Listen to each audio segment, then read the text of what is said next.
On behalf of the Harbert College of Business at Auburn University, thank you for joining us for tonight's session, Exploring the Auburn Executive MBA program.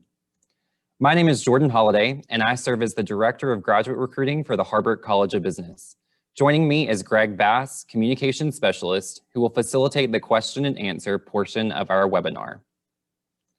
Submit your questions at any time during the presentation. Please use the Q&A function at the bottom of your screen rather than chat or hand raise so that we can streamline the questions and responses. If we do not get to your question during this live broadcast, we will follow up with you via email. Our panelists for tonight's presentation are Kim Curtin, Executive Director of Graduate Executive Programs, Joe Colazzo, Assistant Director of Graduate Executive Programs, and Michelle Vickery, Customer Operations Manager for Kimberly-Clark Corporation and an alumna of the Executive MBA program at Auburn University. During this webinar, we will explore the features of an Executive MBA, share the unique qualities of Auburn's program, learn how those features bring value, hear from Michelle about what the program meant to her, and then we'll leave some time for Q&A. With that, let me pass this narrative to Dr. Joe Colazzo to discuss the value of an Auburn Executive MBA. After a long and distinguished career in business, and after earning several advanced degrees, Joe is a graduate of the Executive MBA program, one of our leadership instructors, and the primary recruiter for the executive programs. Thank you, Jordan. Organizations bigger than a mom and pop shop usually have a hierarchical structure. Those few at the top of the hierarchy make the big decisions and get the big salaries. And since many want to climb the corporate ladder, more people are looking for the next rung than there are rungs on the ladder. This makes for an environment where those seeking promotions are guarded about the things they don't know. Think about it. You don't get ahead by revealing your lack of understanding of how the organization operates. You'd never say, I'm struggling to understand, or I have a knowledge gap, and then say, promote me. People hold this guard position for years.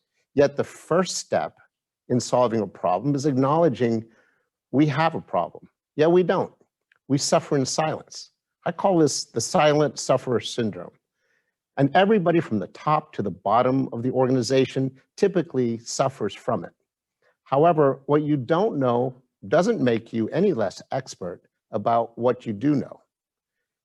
You may have gaps in your knowledge, but you have expertise with powerful potential. We will leverage that potential in our program.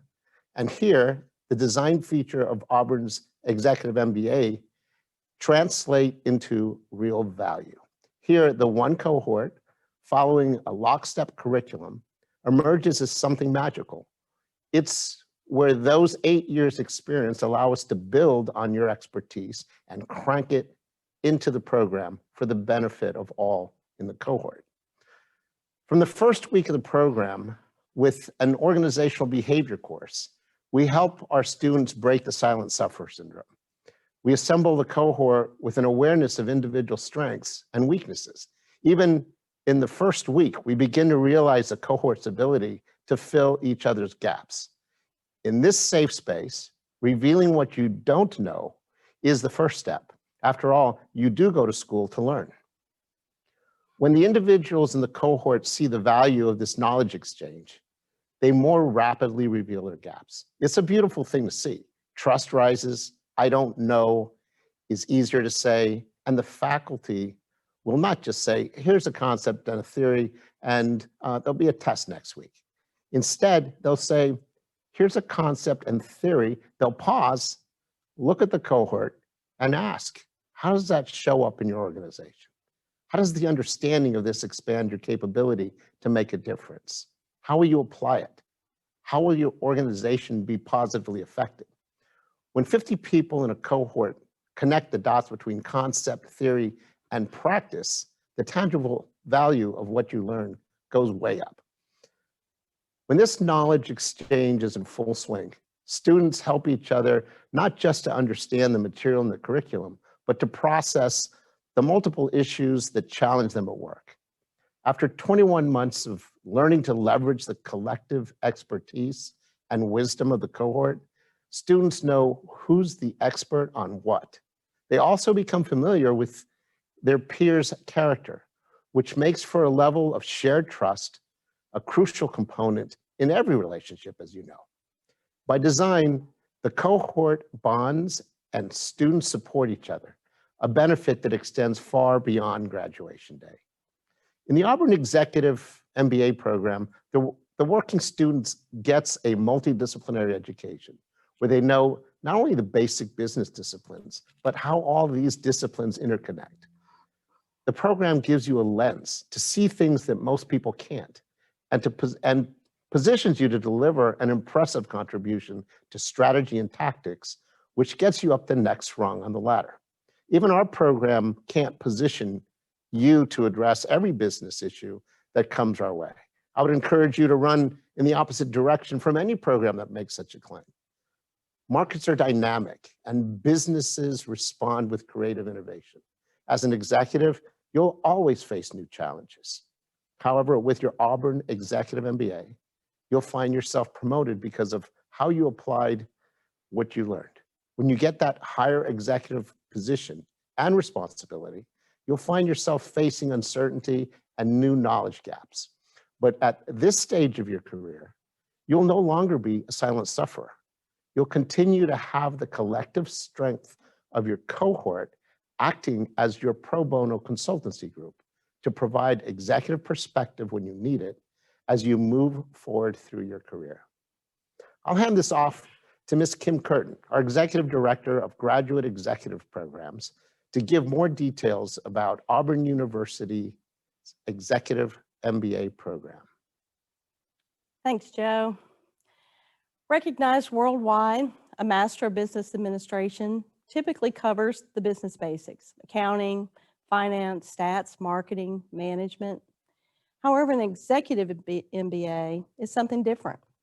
While still covering the basics of business, it's tailored specifically to those who have managerial experience and occupy more senior roles in their respective organizations. Executive students bring significant knowledge to the classroom, and the careful leverage of this knowledge not only grounds theory to application, but binds students into a cohort and builds a network that will be a benefit long after graduation. We launched the Auburn MBA program in the fall of 1998 and have graduated 21 cohort classes of executives. 20 years ago, we pioneered the hybrid model, where intensive residencies are combined with distance courses to provide the student really with the best of both worlds: the opportunity to develop close relationships and learn from faculty and their peers, and the ability to balance a busy work and family schedule with the demands of a rigorous education. In addition to the Executive MBA, we also offer a Physician's Executive MBA and a Master's of Real Estate Executive program. So we have a breadth and depth of experience providing high quality education to an audience with high expectations. One unique feature that we bring to the executive space is our partnership with Auburn's Media Production Group. They are a full-service design and production studio and have been our partners since the beginning. They've helped us lead in the technology that we've used throughout the years, from videotape to CDs and DVDs to iPods and iPads and now to streaming, but also in the design of our courses, understanding the ways that students learn and then designing our courses to optimize that. Additionally, our program is accredited by AACSB, the Association to Advance Collegiate Schools of Business. This organization is the global accrediting body for business schools, and this accreditation is something that fewer than 5% of the world's 13,000 business schools obtain. We launched the Executive MBA in the fall of each year. In a very deliberate effort to deepen the educational experience, our goal is to assemble 40 to 50 executives with a broad diversity of work experience in each cohort. Our program is 5 semesters long, 21 months, and during that time, you'll have 5 residency weeks on campus and 1 international experience, all bridged with distance learning. Our students come from around the country and represent almost every industry and discipline. Our most recent cohort came from 18 different states. In lieu of an admissions test, we conduct personal interviews with each applicant. We really see the admissions process as assembling a team. Of course, you need a 4-year undergraduate degree, and consideration will be given to your GPA, but more consideration will be given to your experience and what you've accomplished. And while our minimum work experience requirement is 8 years, the average in our latest cohort was 16. In that first year, all executive students take the same core courses. And during that time, you'll have 2 residencies on campus. Attendance at the residencies is required and truly the foundation of the MBA experience. These residency periods are bridged with distance learning courses created specifically for the executive students. The distance courses are available through the University Learning Management System called Canvas, and modules for all distance courses are available at the beginning of each term, so you have more flexibility to move through the course at your own schedule. Here's a sample distance learning course with Dr. Jeff Jones from our School of Accountancy. We have 4 different financial statements that represent the end product of financial accounting. I'd like you to think of this as a sequential flow. We'll start with a balance sheet at the beginning of a period, report what happened during a period on an income statement, a statement of stockholders' equity, or a statement of cash flows, and then end up with the balance sheet. Thus, the balance sheet shows a financial position at a point in time, and the other statements explain the changes during that period. Looking more at the balance sheet, it indicates a company's financial position at a point in time, at a particular date. That's extremely critical. You're going to see different companies, and I'm going to ask you in our very first assignment to pull up a financial statement and find that particular time period. What I'm saying is that you can think of a balance sheet as a snapshot. Somebody's taken a camera and taken a picture. At a point in time, what does this company's financial position look like? What assets do they have? Who has the claims against those assets? As the students move into the second year, we offer the opportunity to tailor your education with the addition of electives. We add new electives regularly and now offer courses in leadership, operations, healthcare, and cybersecurity management. Our intent is to travel internationally in the last semester of the program. This is a 10-day working trip embedded into the global business course. Our executive students meet with their counterparts, as well as CEOs and frontline workers. We tour factories, interact with policymakers, and get a good overall view of the business, economic, and political climate of the countries we visit. We choose our global locations based on current world conditions, where there's stories to be shared and lessons to be learned. Over the past 20 years, we've visited over 30 different countries. If you choose an executive MBA, we understand you come to the program with a desire to learn, to expand your skill set, and to advance your career. And we want you to focus single-mindedly on that goal. We'll help you with your application, we'll register you for classes, we'll order and provide all of your required course materials, we'll make your lodging arrangements, and we'll even make sure you have your cap and gown for graduation. The inclusive tuition includes all books and case materials, lodging, both domestic and international, most meals, and all incidental AU fees. The tuition is $16.10 a credit hour. The degree requires 39 hours for a total of $62,790. We've held this constant for the last 4 years, and it will not change while you're in the program. And our graduates have consistently reported at least a 20% increase in average salary at graduation. I'd like to turn now to Michelle Vickery, a 2013 graduate of the Executive MBA program. After receiving a sales and marketing undergraduate degree from Memphis State University in 1989, Michelle started her 29-year career in the consumer products industry. She spent the last 24 years with Kimberly-Clark Corporation and has had the honor to work with some of the world's largest retailers. Throughout her career, she's worked cross-functionally with teams and received several indispensable partnership awards, the highest honor one can receive in the CPG industry. In 2018, she was honored to be elected to the MBA Advisory Board, where she still currently serves. She was also instrumental in establishing the Nashville chapter of the Network of Executive Women and led its first Nashville event. Thank you for joining us tonight, Michelle.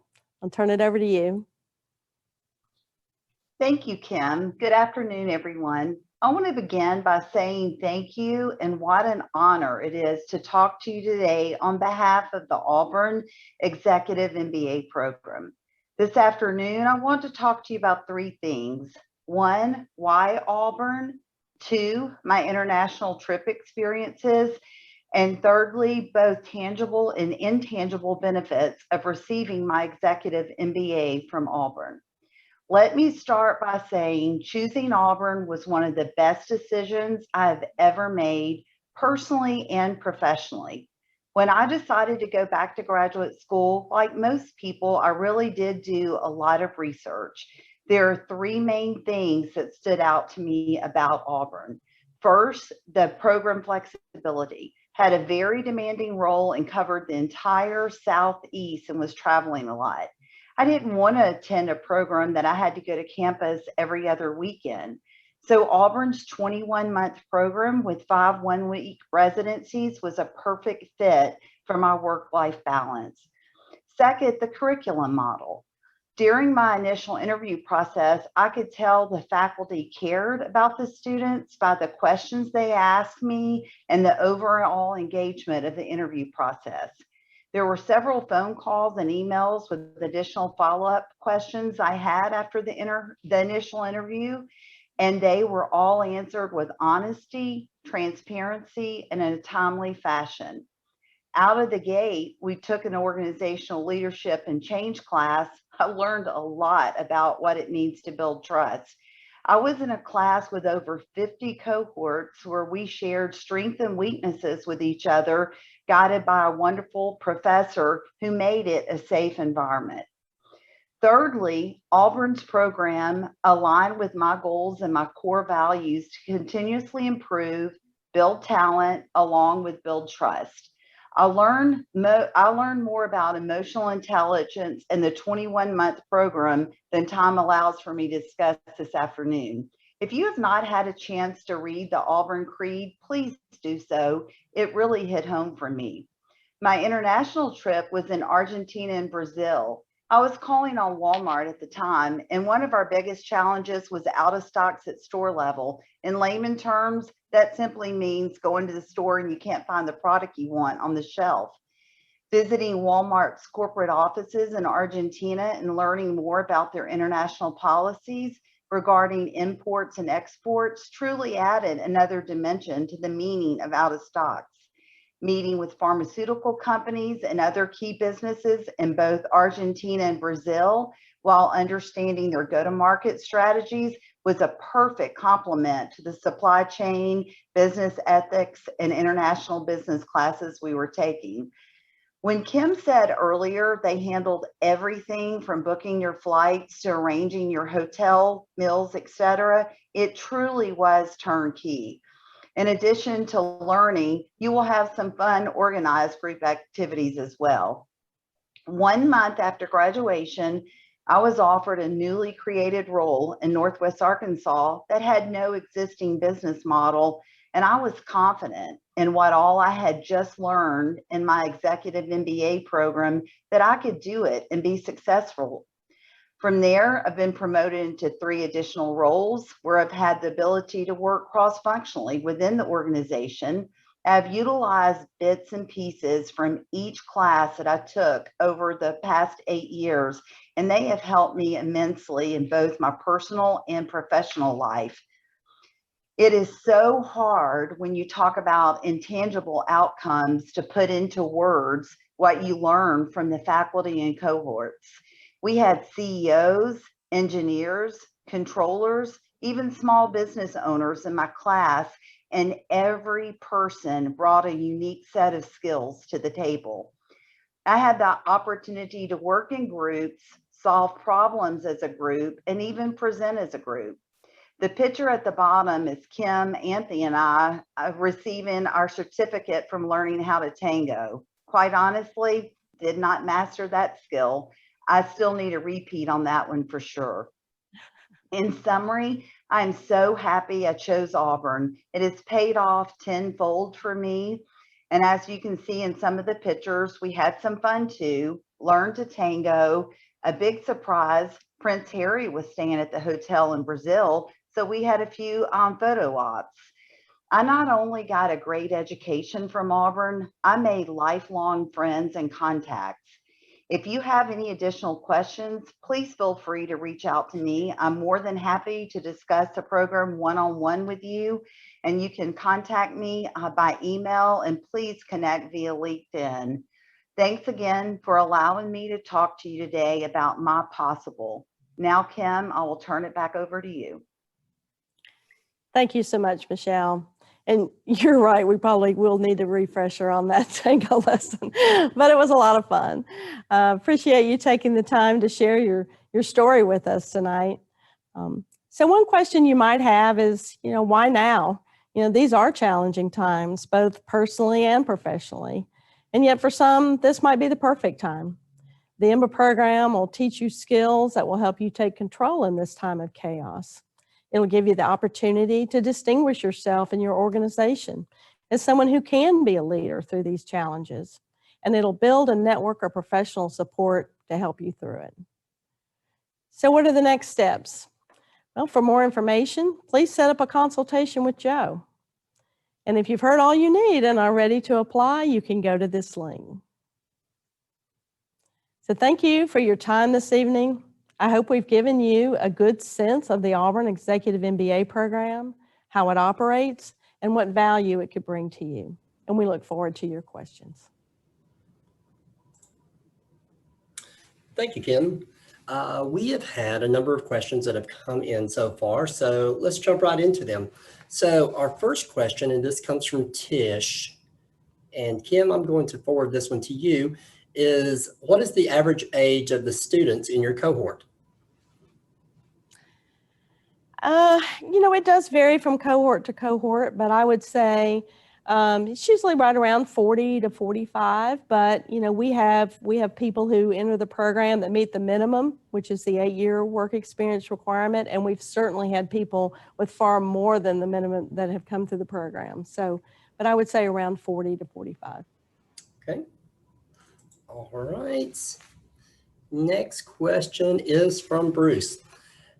Okay, this relates to the residencies. Am I required to attend the residencies, or can I view them online? Well, I'll take this one. So yeah, the residencies are absolutely required. And as we said, they are the foundation building blocks of the program. They're so key to being able to build the cohort connection and also connect you to Auburn, to the staff, to the faculty. So yes, they are required. Okay. Michelle, we have a question for you. How did you schedule your time between work and study? And I think that goes to the whole work-life balance. That's a great question, Greg. And the answer is it really depended on what semester you were in and on your strengths and weaknesses. On some of my classes, the organizational behavior, that one I didn't have to spend as much time. Dr. Clark's class had to spend a little bit more time, but on an average, I would spend 15 hours a week. But again, a good work-life balance between the residencies and, doing the online classes. Okay, very good. At this point, I'd like to pause. We have received a couple more questions from our applicants, or I'm sorry, our attendees. And we just want to encourage you, this is the best time if you have any top of mind questions, please go ahead and send those to us. This is your best opportunity to get those answered by those who can address them the best. Okay. All right, Joe, I've got a question from you, and this comes from Scott. What are you looking for in your application interview? Thanks for your question, Scott. When there's an interview along the path to something that's important, it's typically a anxiety generator. And one might think, okay, if I get asked that question and I can't respond to it, will I lose my opportunity to be considered in the program? And this being a business program, it's often thought, is it a business program? Are there a set of business questions that we're going to be asking? The reality is that we recognize you're coming to school to fill your business gaps. And we expect all the people in the program to have a number of those. Now, the interview, what we're looking for, because we put such a big emphasis on cohort interaction, we're looking for the compatibility of the applicant with the cohort that we've built up to that point in time. We recognize that there are people that are brilliant that don't necessarily want to hang out with other people. And there are also people that somehow, as smart as they may be, haven't learned how to play nice with others. In the interview, it's our best opportunity to make that discovery. After spending so much time carefully constructing the cohort, we spent a whole year building a cohort that starts in August. We're very careful, make sure that we're not, frankly, admitting that stick of dynamite that might blow up the cohort. Great, Joe. Thank you. Thank you. Good insight on that. I have two residency questions. And Kim, I'm going to put both of these to you if you don't mind. We'll start with the easy one. How long are the residencies? Well, they vary just a little bit because the opening residency is 2 days longer than the normal residency, because that's really where we're spending the time bringing everyone in, doing some team building exercises, orienting everyone to Auburn and the program. But the traditional residency is 3.5 days on campus, and then there is a 10-day international experience residency. Okay. All right. Second question on the residencies, and this came to us from Jim. Kim, do the residencies allow time for professional responsibilities? They do, absolutely. There's breaks built in throughout the day. There's certainly time at lunch. The normal class would run 8 to 5 over those 3.5 days. But it's really important when someone is attending the residency that they're fully committed to that experience. So, we encourage everybody to, push work and family and everything just a little bit to the background and fully immerse themselves in what's going on in the residency so they can bond, network, and really immerse themselves in the, the education and the experience. So yes, time is allowed for you to have professional and work responsibilities, personal responsibilities, but we really want you to be all in when you're on campus during the residency. Right, thank you. And Michelle, I think you touched upon that briefly too, that during your residency, you had some professional obligations going on at the time. Yeah, absolutely. And to Kim's point, there was plenty of time, like at the end of your lunch, or to return those phone calls. But for the most part, I did try, as Kim said, it's so important to bond with everyone, and you really are busy to try to schedule someone to take on your responsibilities while you're there, so you're fully present. Okay, good advice. All right, I've got two military questions. I'm trying to group these together as best I can.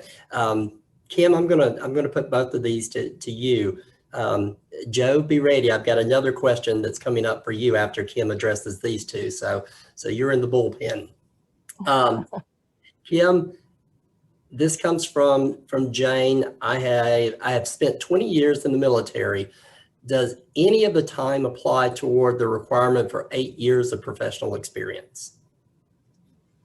Yes, it absolutely does. We count all years and time spent in the military towards that requirement. Okay, all right. All right, this next question is probably going to require you to dig deep. Can you discuss the veteran admissions process? Are there additional admission steps, and can I use my post 9/11 GI Bill? So as far as admissions is concerned, there's no additional steps. So you would complete all the applications just like any other applicant would. However, the graduate school does waive the application fee for active duty military. So that is something you could request, and the application fee could be waived. But otherwise, you would just process everything just like any other applicant.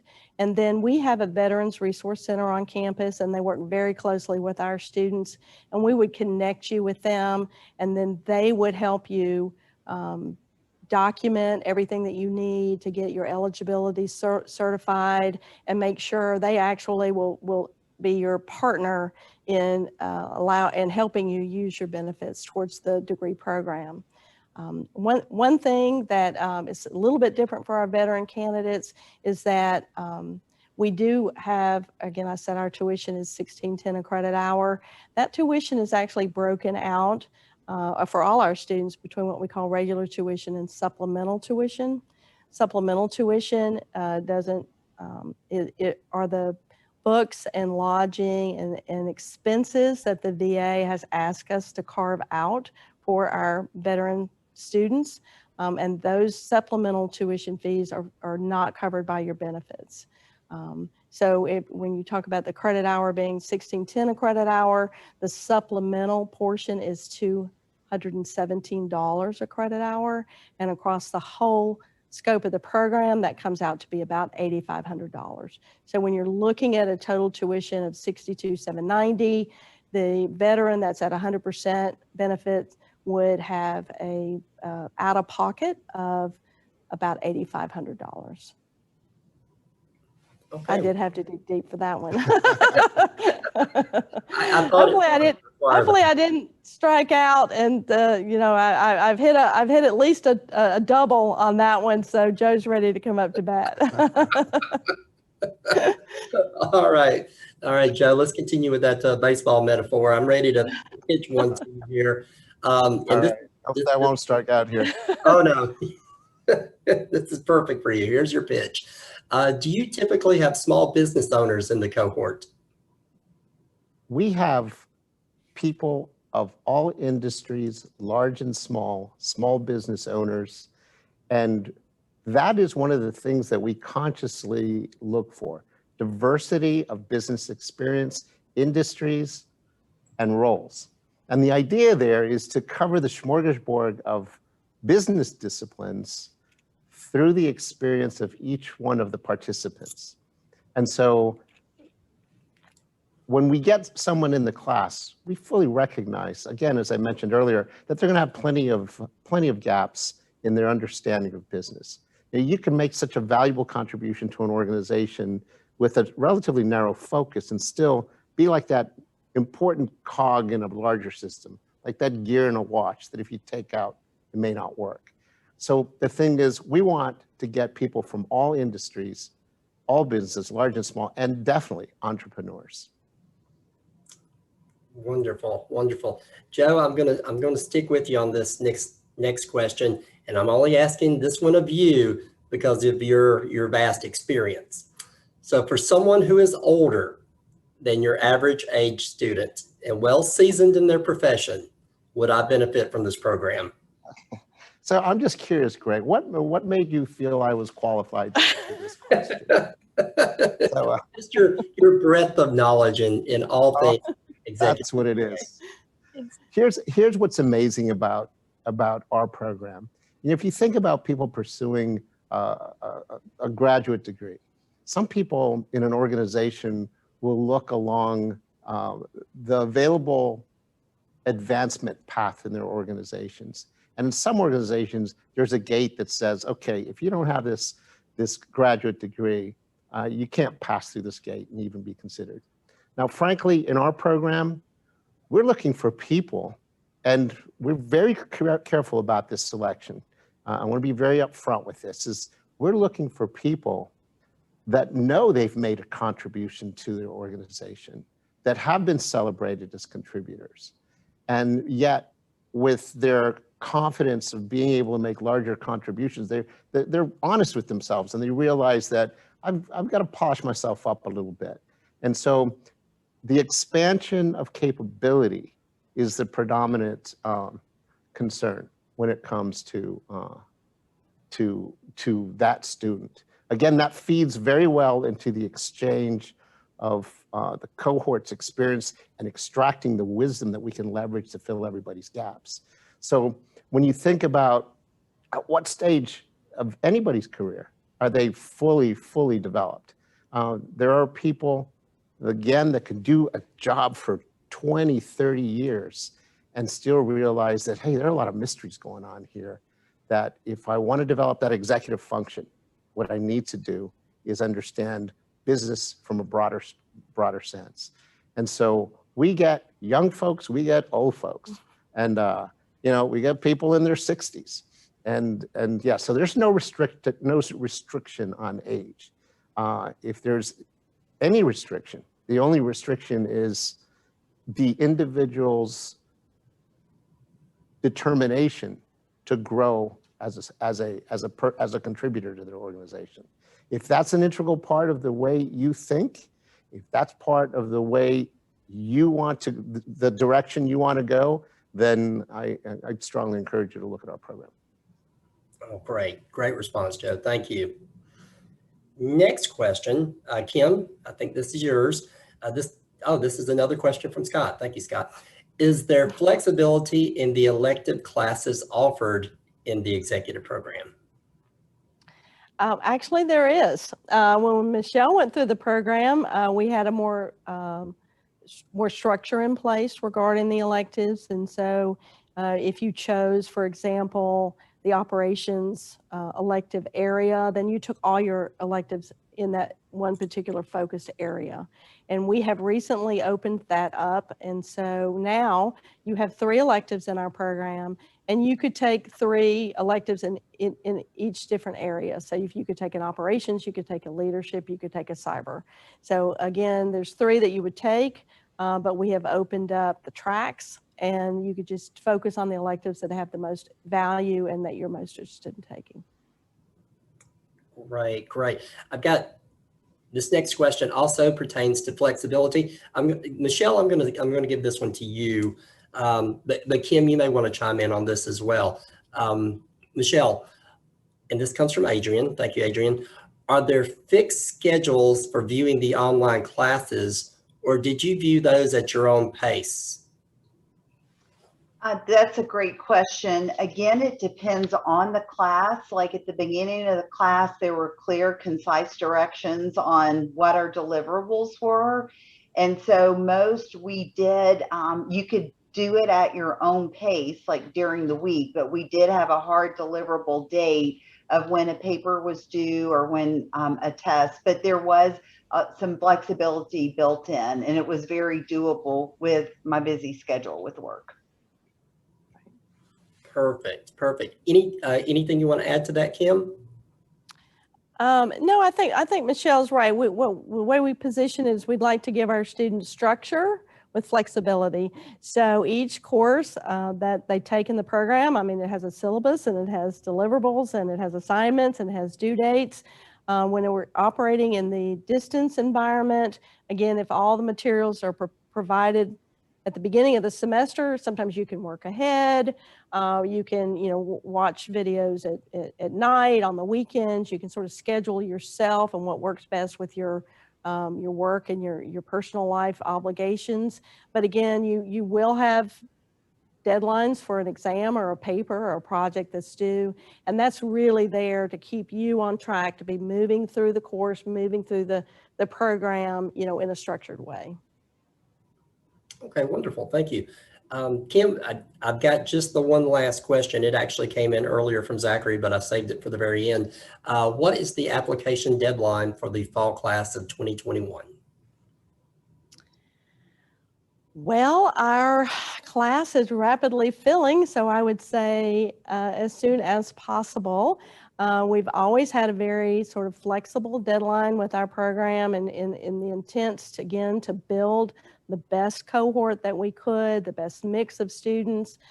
So we've always had a very flexible deadline, but we are in a situation where we also have a limit to the number of students that we will admit in a cohort, because you know, there's law of diminishing returns when you're in a team. And, you know, we just don't want to be in a position where admitting 60, 70, 80 students in a cohort, because you would never have the opportunity to really get to know each other, work with everybody in the cohort, and really share your expertise and learn from them. So we do have a, you know, a fixed cohort size at 40 to 50, 55 sometimes students, and we are rapidly approaching that with this year. So I would say certainly by May 1, May 15th, June 1, you're going to want to have that application in. Thank you, Kim. Thank you. And thank you to Joe and Michelle for taking the time to answer those questions. Great responses, each and every one. And to our attendees, thank you for submitting those. We greatly appreciate it. Thanks. Thank you, Greg, for facilitating that question and answer portion. And we appreciate your interest in the Executive MBA program and look forward to guiding you through the next steps.